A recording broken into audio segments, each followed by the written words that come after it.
할렐루야. 명절 잘 보내고 계십니까? 구정입니다. 구정. 나이가 들다 보니까 설날의 의미가 많이 퇴색되는 것은 사실이지만 그래도 이 명절의 가장 큰 유익이 뭐냐 생각해 보니까 가족이더라고요. 어쨌든 멀리 떨어져 있는 가족도 있지만 그래도 이 명절에는 가족과 연락할 수 있고 또 가족을 만날 수 있다는 그런 기쁨과 감동이 있는 것 같습니다. 조금 전에 서로 인사를 나누었던 것처럼 올 한 해 여러분 새해 복 많이 받으시기 바랍니다. 그리고 올 한 해 하나님 은혜도 많이 받으시기 바랍니다. 그리고 올 한 해 더 건강하시고 우리 하나 되는 교회와 함께 하나님 앞에서 함께 그렇게 지어져 가고 세워져 가는 그런 한 해가 되었으면 좋겠습니다.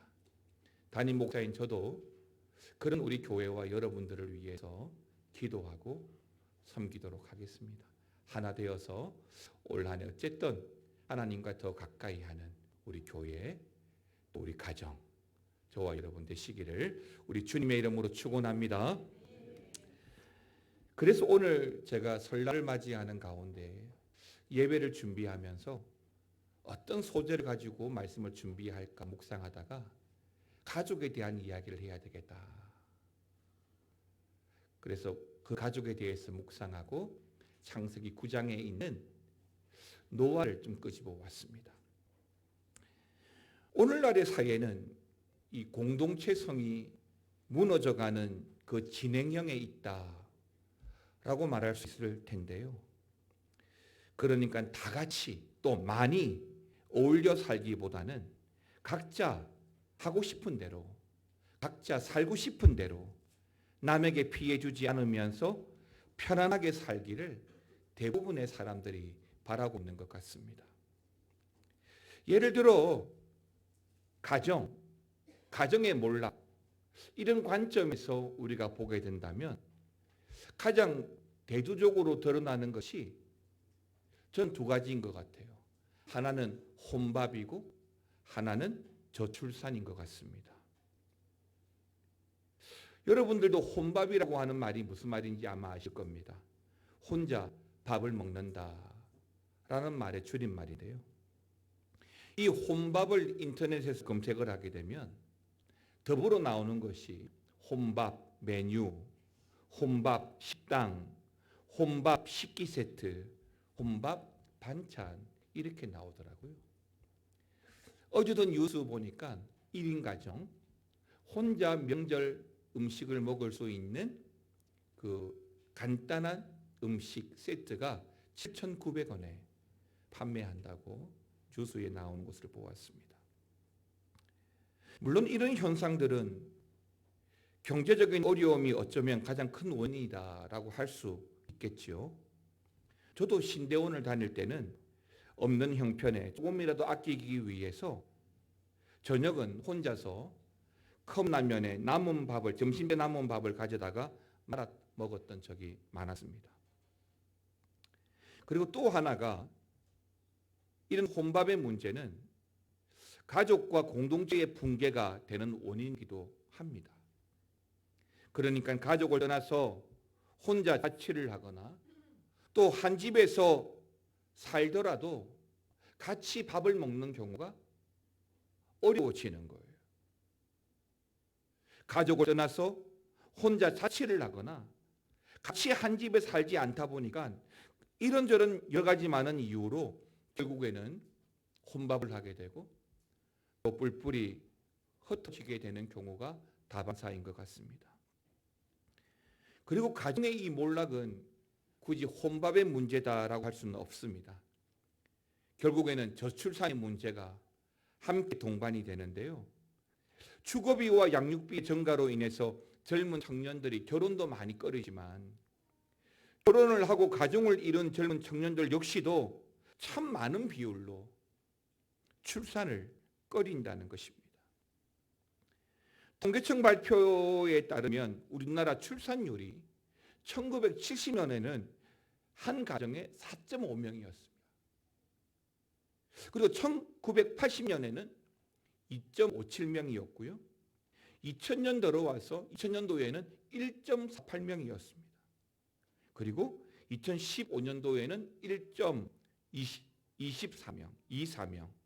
그리고 작년이 놀라운데요. 0.7명입니다. 이러한 인구 절벽의 문제를 뒤로하고 그렇게 자녀를 낳지 않는 시대가 되다 보니까 결국에는 가족을 구성하는 자체가 어려운 시대가 되었고 또 가정의 몰락이라는 그 현실화가 이 사회의 문제가 되고 있는 것입니다. 그런데 이러한 가정의 몰락은 비단 오늘날만의 문제가 아니라는 거죠. 우리 인간의 죄가 들어오고 그 죄성으로 말미암아 가장 사랑하고 함께 해야 할 가족이 시기하고 질투하고 배척하는 일들은 세상의 역사 가운데에서도 사실 많이 존재해 왔었는데요. 이게 오늘은 설 명절을 맞이하니까 이 가족에 대한 이야기, 그러니까 오늘 보면 창세기에 등장하는 노아와 기타 등장하는 여러 가족들에 대한 이야기를 함께 나누면서 우리 가족의 소중함을 함께 알아가는 시간이 되었으면 좋겠습니다. 첫 번째 나누고자 하는 이야기는 노아 가족의 이야기입니다. 성경을 통해서 보게 되는 노아의 가족을 보게 되면, 특히 오늘 본문을 보게 되면 여러 갈등 상황이 이어지고 또 실망, 배신, 저주 등등의 사건들이 계속 등장하고 있습니다. 그러니까 홍수 사건 이후에 아버지 노아는 기분이 좋아서 그랬는지 몰라도 술을 잔뜩 마시고 취하고 그로 인해서 벌거벗고 낮잠을 자게 됩니다. 이런 주태를 보이게 되었는데요. 이런 아버지의 실망스러운 행동을 시작으로 해서 둘째 아들 함의 폭로전이 성경에는 이어지고 있습니다. 그리고 아들 함의 폭로와 더불어서 술에서 깬 아버지 노아의 저주가 그 아들 함과 그의 후손들에게 선포되는 이런 일련의 일들이 계속 이어집니다. 그나마 다행인 것은 옷을 가져다가 뒷걸음질을 쳐서 들어가서 아버지의 하체를 덮어주었던 셈과 야벳의 그 지혜로운 판단과 행동으로 말미암아 가족 간의 극적인 갈등은 겨우 봉합이 되었습니다. 여러분 오늘 본문의 22절 말씀 같이 한번 보실까요? 22절입니다. 가나안의 아버지 함이 그의 아버지의 하체를 보고 밖으로 나가서 그의 두 형제에게 알림해. 여기 보신 대로 2절에서 우리가 보아야 될 단어가 보고라는 단어입니다. 즉 보다라고 하는 이 말의 히브리어는 라아라고 하는데요. 이 라아라고 하는 말은 단순히 쳐다본다는 의미가 아닌 거죠. 이 말의 의미는 구체적인 목적을 가지고 면밀히 살펴본다는 뜻, 즐기면서 본다는 뜻이 들어있는 말이 바로 라아입니다. 그러니까 무슨 말이죠? 함이 지나치다가 본 것이 아니고 우연히 쳐다보게 된 것도 아니란 것이죠. 아버지의 이런 추태를 자세히 보았고 그 아버지의 잘못과 추한 모습을 마치 조롱하듯 즐기듯 보았다라는 것입니다. 그리고 본격적인 문제가 뭐냐면 또 22절 끝부분에 나오는 이 알리메라고 하는 말이에요. 그의 두 형제에게 알리메. 이 알리메라고 하는 말은 나가드라고 합니다. 그러니까 선언하다, 누설하다, 배반하다, 자세히 설명하다라는 뜻이 있습니다. 여기서 문제가 훨씬 더 심각해집니다. 누구나 실수할 수 있기 때문에, 누구나 문제가 있을 수 있기 때문에 문제가 드러나는 것은 어쩔 수 없어요. 문제가 뭐냐면 그 다음이죠. 함이 그러니까 아버지 노아의 잘못, 이 실수, 추태를 보았지만 이를 아버지에게 정중하게 말씀을 드리거나 아니면 못 본 척 하였으면 되는데 함은 어떻게 했다고요? 이런 아버지의 문제를 누설하고 공개하고 자세히 설명하는 나가드의 행위를 했다는 것입니다. 결국 가족들 사이에 뭐가 일어났습니까? 나가드. 그러니까 배반의 행동이 일어난 것입니다. 성경을 보다 보니까 이런 유사한 가족의 몰락과 붕괴 이야기는 성경에도 많이 등장하더라고요. 특히 야곱과 에서의 가족 이야기도 그렇죠. 팥죽 사건을 통해서 동생 야곱은 형을 기만했습니다. 장자권을 얻기 위해서 굳이 손에 털을 붙여가며 형 에서 인체하는 거짓말과 행동을 한 것이죠. 그리고 여기에 엄마 리브가가 코치를 해주면서 말 그대로 가정의 막장을 보여주었습니다. 이어지는 요셉의 가족 이야기도 그렇습니다.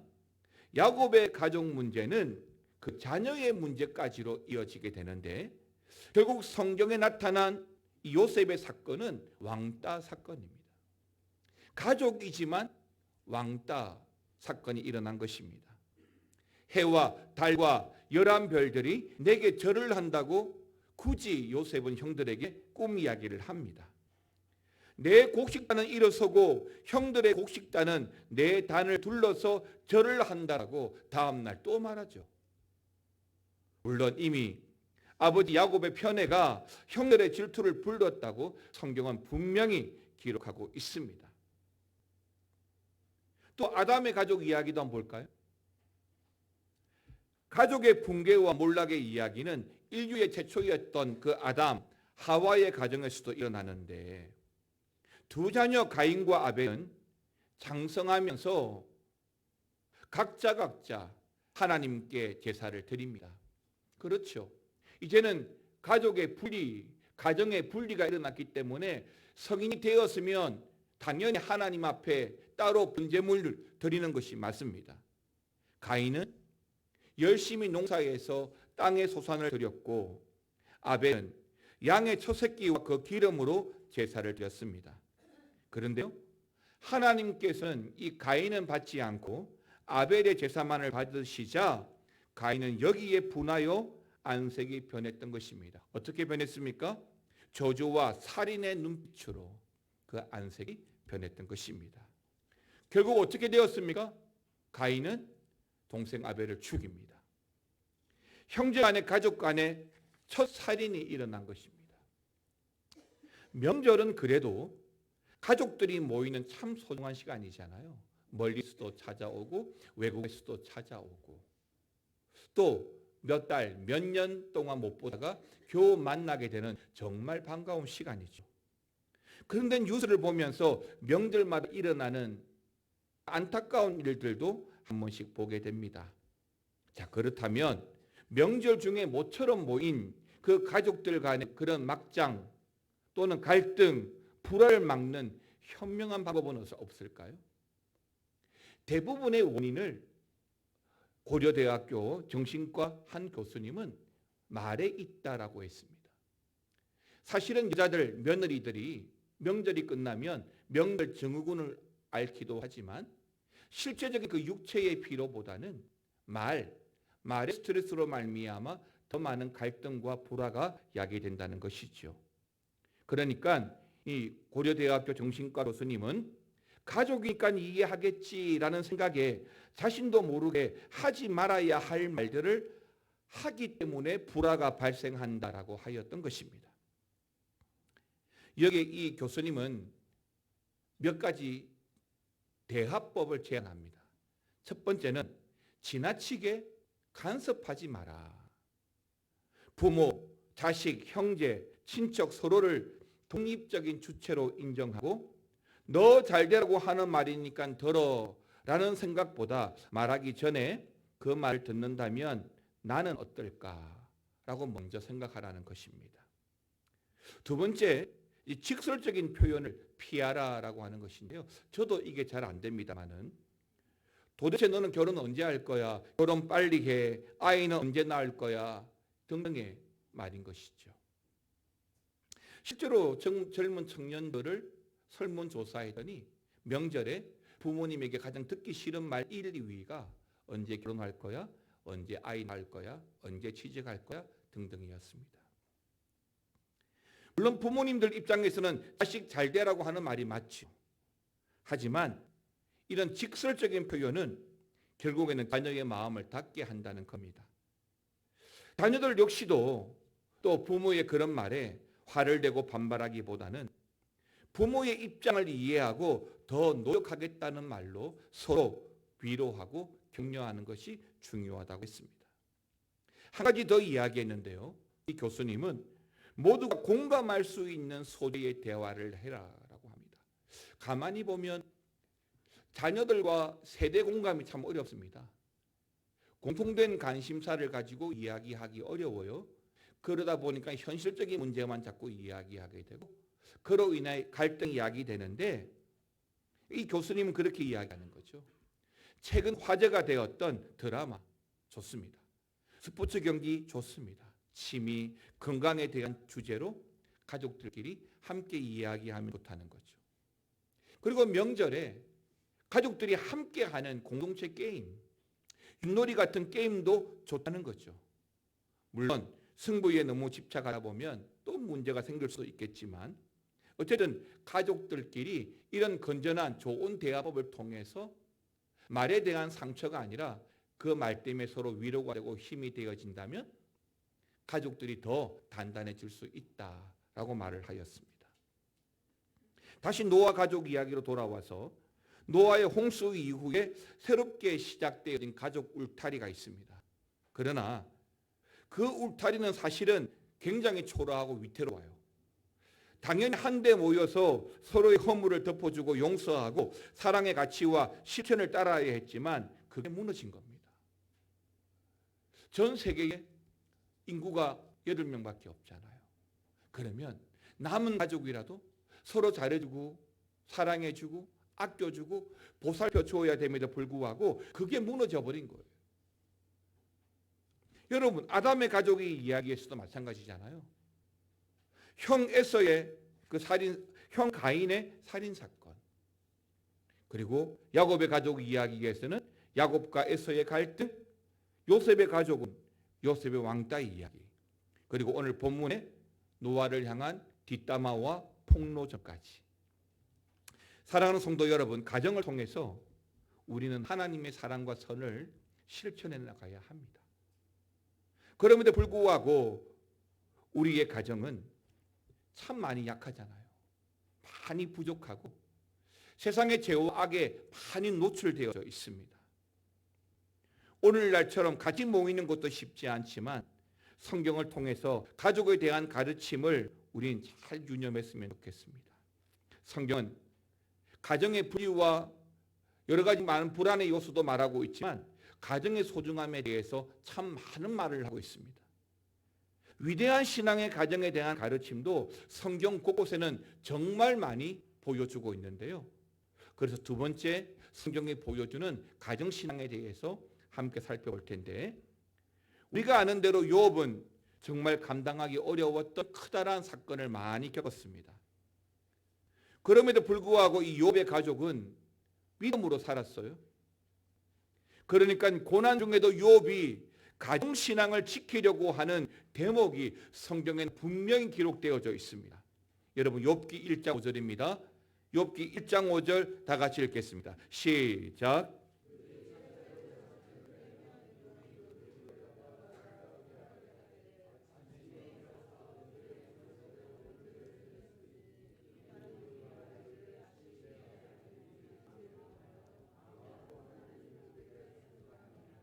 욥의 행위가 항상 이러하였더라. 아멘입니다. 욥의 행위가 항상 이러했다. 변함이 없었다. 라고 1장 5절은 분명히 이야기하고 있죠. 그러니까 무슨 말입니까?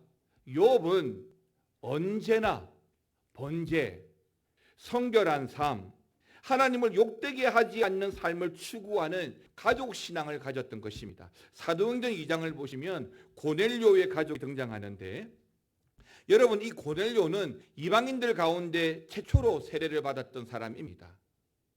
그리스도인으로서 내가 최초로 세례를 받았다. 사실 이거는 굉장히 자랑스러운 일이지요. 그런데 거기에는 비결이 있습니다. 고넬료는요, 가정신앙을 참 잘 지켰던 사람이거든요. 사도행전 10장 2절에 보면 이렇게 말합니다. 그가 경건하여 온 집과 더불어서 하나님을 뭐 했다고요? 경외하며 백성을 많이 구제하고 하나님께 항상 뭐 했다고요? 기도하더니 라고 했습니다. 그러니까 고넬료는 온 집안, 그러니까 모든 가족들과 함께 가족신앙, 동일한 신앙, 그렇게 하나님을 경외하고 함께 구제하고 기도하는 가정이었다라고 하는 것입니다. 그 중심에 누가 있어요? 고넬료가 있는 것이죠. 그러니까 아버지가 고넬료고 그 자녀가 고넬료의 자녀이기 때문에 성경은 이 가정을 향해서 참 경건하고 경외하며 항상 기도하는 집이다라고 말하고 있는 것이죠. 여러분 디모데전서 5장 8절 말씀 한번 보십시오. 같이 읽겠습니다. 누구든지 자기 친족 특히 자기 가족을 돌보지 아니하면 믿음을 배반한 자요 불신자보다 더 악한 자니라. 뭐라고 했습니까? 가족을 돌보지 않는다? 가족을 지키지 않는다? 불신자보다 더 악한 자다라고 성경은 말하고 있죠. 이렇게 성경은 하나님의 마음, 즉 가정을 향한 하나님의 마음들이 기록되어져 있는 거예요. 그러니까 가정은 이래야 된다라고 말씀하고 있는 거죠. 바로 이 말씀이 교훈하는 대로 우리가 지금 맞이한 이번 명절에도 우리 가족들 사이에 한 번 더 서로를 돌아보는 명절이 되었으면 좋겠습니다. 내가 하고 싶어 하는 말 말고 하나님의 마음으로 서로 공통된 관심사가 뭔지를 확인하고 그렇게 재미있게 보내는 그런 시간이 되었으면 좋겠습니다. 골로새서 3장 20절은 이렇게 말합니다. 자녀들아 모든 일에 부모에게 순종하라. 이는 주 안에서 뭐하게 하는 거라고요? 기쁘게 하는 거라고요. 첫 번째 자녀들은 부모에게 순종하라고 했습니다. 이게 기쁘게 하는 거예요. 가정을 기쁘게 하고 부모를 기쁘게 하고 더 나아가서 하나님을 기쁘게 하는 일이에요. 그게 가정신앙이라는 거죠. 또 에베소서 6장 4절 보실까요? 같이 읽겠습니다. 또 아비들아 너희 자녀를 노엽게 하지 말고 오직 주의 교훈과 훈계로 양육하라. 자녀를 노엽게 하지 마라. 다그치지 마라. 화내게 하지 마라. 참 어려운 부분이죠. 부모의 관점에서는 앞선 세대의 관점이 있잖아요. 그 자녀에 대해서 충고하고 조언하고 또 야단을 칩니다. 저도 마찬가지고요. 그런데 성경은 그런 관점이 항상 주의 교훈과 훈계라는 거예요. 내 생각이 아니라 주의 교훈과 훈계, 즉 주의 말씀으로 양육하라는 거죠. 이것이 하나님의 마음이고 이게 가정신앙의 핵심이 되어야 된다는 거예요. 그럴 때 자녀들은 부모에게 순종하고 부모는 자녀를 말씀으로 양육하고 이게 가정신앙의 핵심입니다. 사랑하는 성도 여러분, 우리 가족의 이야기는요. 누군가에게는 자랑스러운 이야기가 될 수도 있고 또 누군가에게는 가슴 아픈 이야기가 될 수도 있습니다. 오늘 이 노아 가족의 이야기는 사실은 부끄러운 이야기, 가슴 아픈 이야기죠. 아버지의 추태, 술, 그리고 아들의 폭로, 이어지는 뒷담화 모두 부끄러운 이야기입니다. 우리는 명절을 통해서 가족들을 만나고 또 만나러 갑니다. 오늘 말씀을 통해서 하나님이 원하시는 예수 믿는 가족의 이야기는 뭘까요? 우리는 어떤 가족이 되어야 할까요? 서로의 어려움을 돌보는 가족 이야기, 부모의 말씀에 순종하는 자녀 이야기, 자녀를 사랑의 언어로 말씀으로 양육하는 부모 이야기. 때론 죄를 짓고 실수하고 가슴 아프게 할 수도 있습니다. 그런데요, 성경은 말합니다. 시편 32편 1절에서 허물의 사함을 받고 자신의 죄가 가려진 자는 복이 있도다라고 했습니다. 우리가 부모인 건 맞습니다. 그런데 부모인 우리도 사실은 늘 불안하잖아요. 연약하잖아요. 우리가 부모이지만 이게 맞나 저게 맞나 이렇게 말해야 되나 저렇게 말해야 되나 고민할 때가 많잖아요. 부모도 자녀를 다 만족시킬 수 없고 자녀 역시도 부모를 다 만족시킬 수 없습니다. 왜요? 우리는 언제나 부족하기 때문에 그렇습니다. 그런데 그 부족함 때문에 갈등과 다툼이 일어나는 가족이 있는 반면에 그 부족함 때문에 서로 중보하고 격려하는 가정도 있다는 거죠. 서로의 부족을, 허물을 덜추어내는 가슴 아픈 가족의 이야기가 아니라 예수님께서 십자가에서 걸으셨던 것처럼 서로의 허물을 덮어주고 용서하고 죄를 가려주는 그런 신앙의 가정이 저와 여러분의 가정이 되기를 주의 이름으로 축원합니다. 여러분, 옆에 있는 사람에게 이렇게 인사합시다. 올해는 더 많이 덮어주고 용서하고 더 많이 사랑합시다.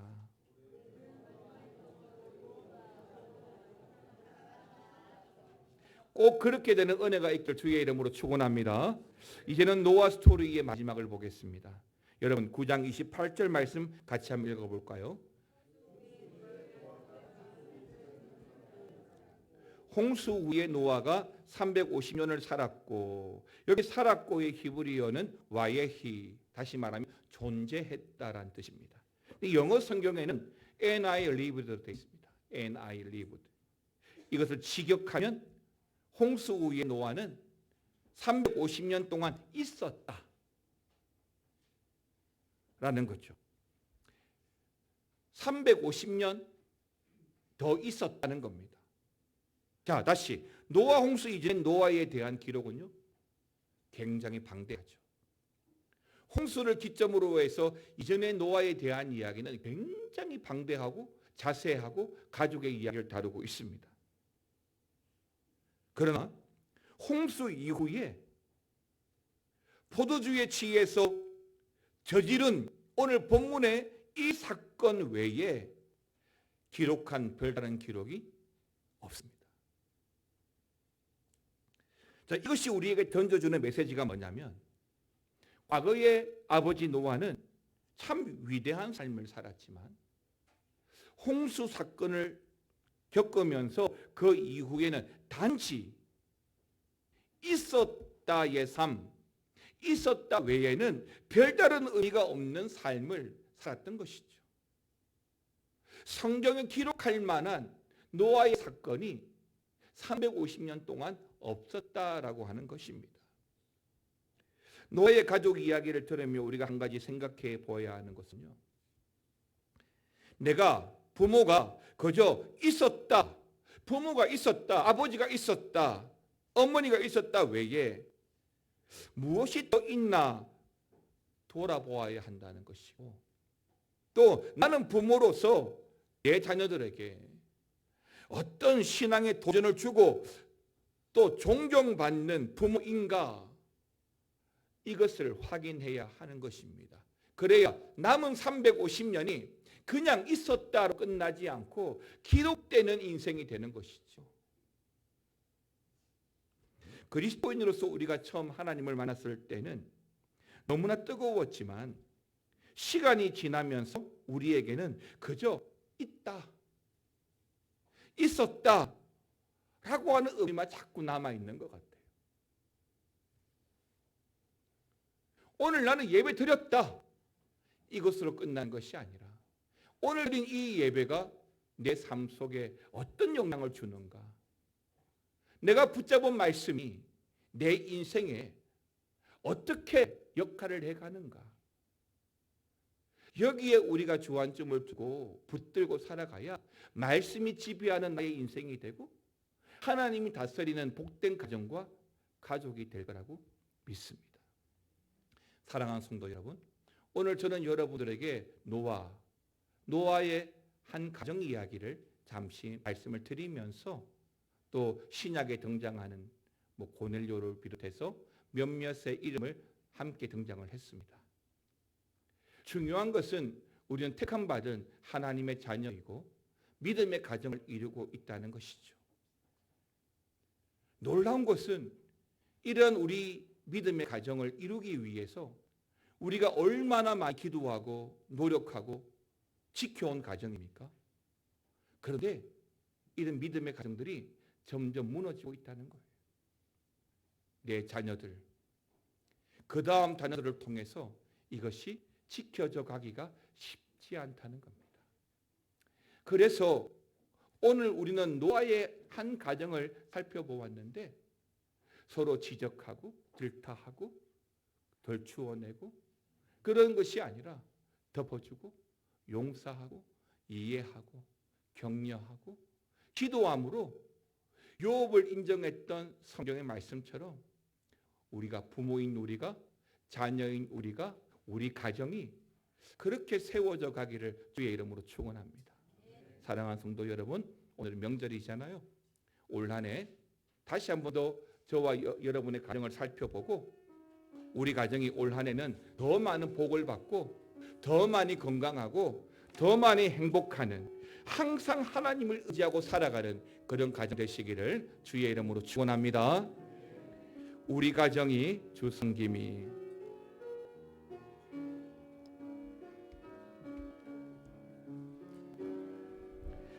우리 가정이 주 섬김이 가장 좋은 복입니다. 우리 가정에 주 계심이 가장 좋은 복입니다. 다시 한번 우리 가정이 우리가 건강하고 예배할 수 있는 것이 세상 그 어떤 보물보다 가장 좋은 복. 다시 한 번 더 우리 가정이 주 섬김이 우리 가정이 주 섬김이 가장 좋은 복입니다. 우리 가정에 주 계심이 가장 좋은 복입니다. 우리 가정이 건강하고 우리 가정이 건강하고 예배할 수 있는 것이 세상 그 어떤 보물보다 가장 좋은 복. 주가 지키시고 항상 인도하니 우리 가정에는 두려움 없네. 살아가는 동안 항상 찬송하며 함께 예배하며 살아가. 주가 지키시고 항상 인도하니 우리 가정에는 두려움 없네. 살아가는 동안 항상 찬송하며 함께 예배하며. 함께 일어나셔서 우리 가정의 주 섬김이 우리 가정의 주 섬김이 가장 좋은 복입니다.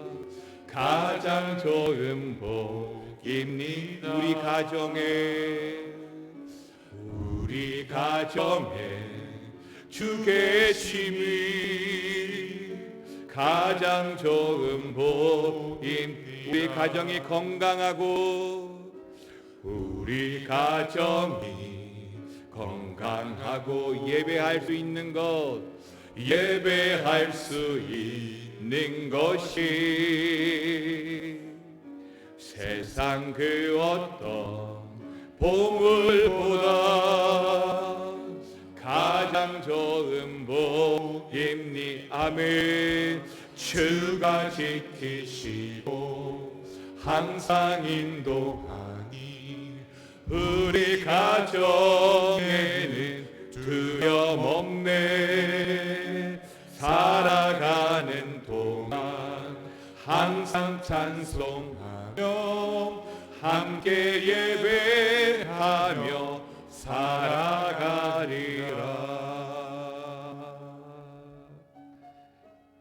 사랑하는 아버지 하나님, 우리 가정이 올 한 해도 주님을 섬기는 그런 복이 있기를 원합니다. 올 한 해 우리 가정이 건강하고 예배할 수 있는 것이 세상 그 어떤 보물보다 가장 귀한 복이라고 믿습니다. 자녀든 부모에게 순종하고 부모는 자녀를 말씀으로 양육하면서 서로의 말을 들어주고 기도하고 용서하고 덮어주면서 그리스도의 사랑을 실천하는 그런 믿음의 가정 이루고 살아가게 하여 주시옵소서. 명절을 맞이하여서 올 한 해도 우리 가정을 향한 항상 변함없는 우리 하나님의 인도하심 있기를 원합니다. 그 하나님의 인도하심 때문에 올 한 해도 우리 가정이 더욱 든든하게 살아가는 줄 믿습니다. 항상 찬송하고 항상 예배하면서 살아갈 은혜가 우리 가정에 있도록 주여 함께하여 주시옵소서. 은혜를 내려 주시옵소서.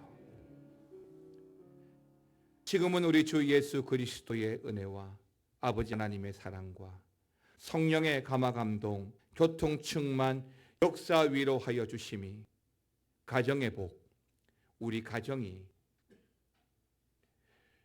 불안과 무너지는 몰락의 가정이 아니라 주님을 섬김이 또 예배하는 것으로 가장 좋은 복을 받아 누리고 올 한 해 더 건강하고 믿음 충만한 우리 가정으로 세워지기를 바라는 사랑하는 주의 건속들 위에, 가정 위에, 올 한 해 직장과 사업 위에, 우리 교회 위에 영원토록 함께 있을지어다.